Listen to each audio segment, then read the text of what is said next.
सोमा उरांव, आपका दिमाग तो खराब हो गया है। आदिवासियों का आज पहचान अगर इंसान के रूप में झारखंड में और भारत में है तो ये ईसाई मिशनरियों का दिया हुआ है। आप इतने नमक हराम कैसे हो सकते हैं? आप इतने थैंक्सलेस कैसे हो सकते हैं? मगर आप हैं। ईसाई मिशनरी ना होते, ये दुनिया जानती है, पूरा भारत जानता है, सबके जुबान पे ये है कि ईसाई मिशनरी अगर आज ना होते तो झारखंड में क्या भारत में हम विलुप्त हो गए होते। सीएनटी कौन बना करके दिया था? कुछ अता पता है? सीएनटी किस लिए बना था? सीएनटी एसपीटी किस लिए बना है? आदिवासियों का जमीन बचाने के लिए बना है। आदिवासियों की पहचान जल जंगल जमीन से है और उनका जल जंगल जमीन बचाने के लिए सीएनटी बना। और कौन बनाया? कौन बनाया? तुम्हारा आरएसएस का आदमी बनाया क्या? सोमा है आदिवासी विरोधी सोमा उरांव आप हो और इतने थैंक्सलेस। ऐसे अपने समाज को बदनाम मत कीजिए। भोले भाले आदिवासी हैं और बहुत थैंक्सफुल होते हैं और सारे लोगों को लेकर साथ चलते हैं। इसीलिए भारत देश के प्रथम नागरिक और भारत देश को बसाने वाले आदिवासी हैं और वो सबको गले लगाकर जो विदेशों से आकर के भी यहाँ बसे हैं उनको लेकर के आज भारत देश बसा है। और आप यहाँ उन्हीं समुदाय के नाम से इतनी उल्टी सीधी बातें करते हैं। शर्म आनी चाहिए एक आदिवासी होने के नाते। सबको जय मां की। मेरे प्यारे भाइयों और बहनों, आप सबको मैं स्वागत करता हूं और की वीडियो में। आज की वीडियो में हम एक दबंग ईसाई महिला के बारे में बात करने वाले हैं। पहले मैं उनका एक वीडियो दिखाना चाहता हूं। उनका जो स्टेटमेंट है मिशनरी लोगों के ऊपर, ईसाई मिशनरी लोग जो है उनको लेकर उनका जो स्टेटमेंट है, पहले आप सुनिए। पहले आप इस वीडियो को देखिए, उसके बाद हम बात करते हैं। की तरह नहीं होते। आप जिस संगठन से जुड़े हैं वो आज हाशिए पे हैं, उन पर सवाल खड़े हो रहे हैं। आरएसएस जिसकी नाम है उसके ऊपर आज सवाल खड़े हो रहे हैं। उसको कभी भी लोग देशद्रोही से नीचे नहीं देखा है और आप उसी संगठन से जुड़े हुए हैं। और आदिवासी विरोधी तो सरकार है, तो उसमें भारत सरकार है। हम बार बार बोले हैं क्योंकि आदिवासियों का हालत आज इतना खराब क्यों है? इसलिए कि केवल मिशनरी उनका साथ दे रहे हैं। भारत सरकार और स्टेट गवर्नमेंट उनके अगेंस्ट चलते हैं। ये सच्चाई है और हम जो कह रहे हैं इसको आप झुठला करके दिखा दीजिए। आप गुरुकुल की बात करते हैं, पता नहीं क्या क्या बात करते हैं। ये समझ नहीं आता कि आप ये फालतू की ज्ञान हासिल करके किसको परोसते रहते हैं। तो बोल रहे हैं गुरुकुल में पढ़ाई होता था, ईसाइयों ने बंद करवा दिया। हाँ, बंद कर दिया होगा। आपके पास उसका रिकॉर्ड होगा तो उसको भी सार्वजनिक कीजिए ना कि बंद किया है तो सार्वजनिक कीजिए। जब सार्वजनिक बोला जा रहा है तो सार्वजनिक कीजिए। गुरुकुल को बंद किया है तो गुरुकुल को क्यों बंद नहीं करेगा? क्योंकि वहां सही से पढ़ाई नहीं हो रहा है। ऑटोमेटिक बंद हो जाता है स्कूल। आज सरकारी स्कूल बंद हो रहे हैं, ऑटोमेटिक बंद होते हैं। जहां सही से शिक्षा नहीं दिया जाता है ऑटोमेटिक बंद हो जाता है। आप एकलव्य की कहानी तो जानते हो ना? कौन पढ़ा उस समय? क्या पढ़ने का अधिकार था? एकलव्य को पढ़ने का अधिकार नहीं था, उसको बैठने नहीं दिया जाता था। एकलव्य की स्टोरी को देख लीजिए कि कितना पढ़ने दिया जाता था हमारे लोगों को। तो कम से कम इतना तो ज्ञान रखिए। कुछ भी कोई सिखा देगा और बकते रहेंगे। आदिवासी विरोधी आप सबसे बड़े हैं और इसीलिए आदिवासी हितैषी मत बनिए। आदिवासी बोलिए। आप जनजाति क्या बोलते रहते? आदिवासी बोलिए। आदिवासी हम हैं। चलिए, आप कह रहे हैं कि ईसाइयों को हर साल 52,000 करोड़ का फंड मिलता है। बस 52,000 करोड़ और नहीं आता है? इतने हिसाब किताब है आपके पास, उससे ज्यादा आता है, तभी तो इतना सारा कुछ काम हो रहा है। और भारत में जितने ईसाई मिशनरी हैं वो अपना चंदा दे करके, अपना योगदान दे करके ये भारत देश को एजुकेट किया है। ये सच्चाई है।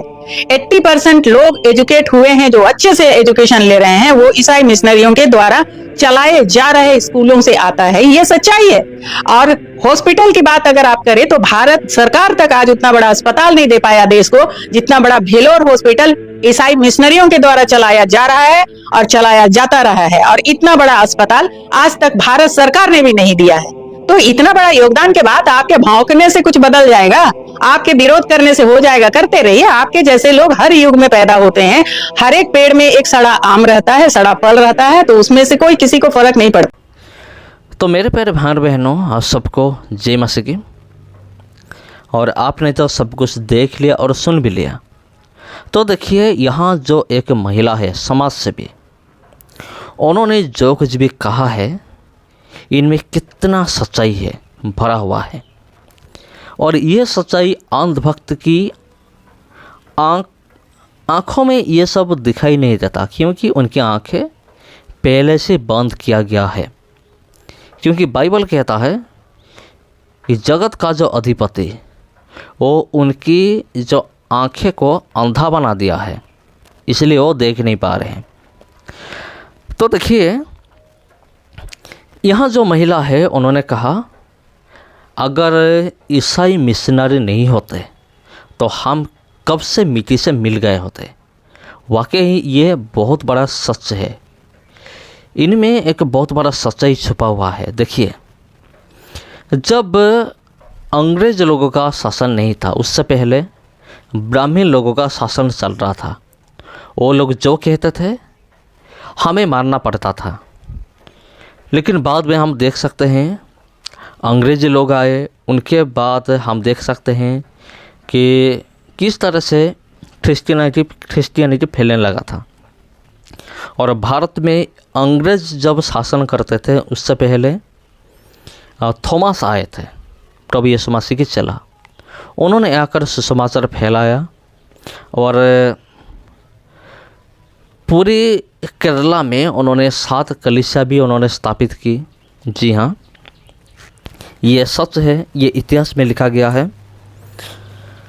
तो मैं यह कहना चाहता हूँ, भारत में जितने भी डेवलपमेंट हुआ है उनके पीछे ईसाई लोगों का हाथ है। एक आदमी अगर सेफ्टी पिन यूज़ करता है, अगर और एक दूसरा आदमी एरोप्लेन यूज़ करता है, सेफ्टी पिन से लेकर एरोप्लेन तक जितने भी चीज़ का आविष्कार हुआ है, बनाया गया है, उनके पीछे ईसाई लोगों का हाथ है। देखिए, कोई भी चीज़ आप देखिए, फ़ोन, टेलीविज़न और रास्ता, आप जो कुछ भी देखिए, radio, cycle, motorcycle, rail engine, जो भी चीज़ का आप नाम लीजिए, वो सारे के सारे ईसाई लोग ही बनाए हैं। उनके पीछे उन लोगों का हाथ है। ये बात अंधभक्त को दिखाई नहीं देता, मसीह विरोधियों को ये सब दिखाई नहीं देता। अगर ईसाई लोग नहीं होते तो ये सब नहीं होता। और आज भी हमारा इंडिया के लोग फॉरेन कल्चर को फॉलो करते हैं। क्यों फॉलो करते हैं? अगर नहीं करेंगे तो ये बच नहीं सकते। अगर ईसाई लोगों का अवदान नहीं होता तो ये लोग भूख से मर जाते। और भी एक देखिए, जितने भी स्कूल है, कॉलेज है, जितने भी ब्रिज है, वो सब कौन शुरू किया है? ईसाई लोग ही शुरू किया है। और उन्होंने जो भी शुरू किया था वो आज भी मजबूत है। जी मेरे प्यारे भाई और बहनों, तो आजकल का जितने भी मसीह विरोधी है, वो जो ईसाई लोगों को ऊपर आरोप लगाते हैं धर्म परिवर्तन का, ये सारे के सारे झूठ तो होता है। लेकिन ये जो ईसाई लोगों को इतना नीच तुच्छ समझते हैं, इस तरह से नहीं करना चाहिए। अगर ईसाई लोग नहीं होते तो ये लोग कब से मिट्टी में मिल गए होते। जय मसीह की मेरे प्यारे भाई और बहनों, अगर वीडियो अच्छा लगा वीडियो को शेयर कीजिए, चैनल को सब्सक्राइब कीजिए। जय मसीह की।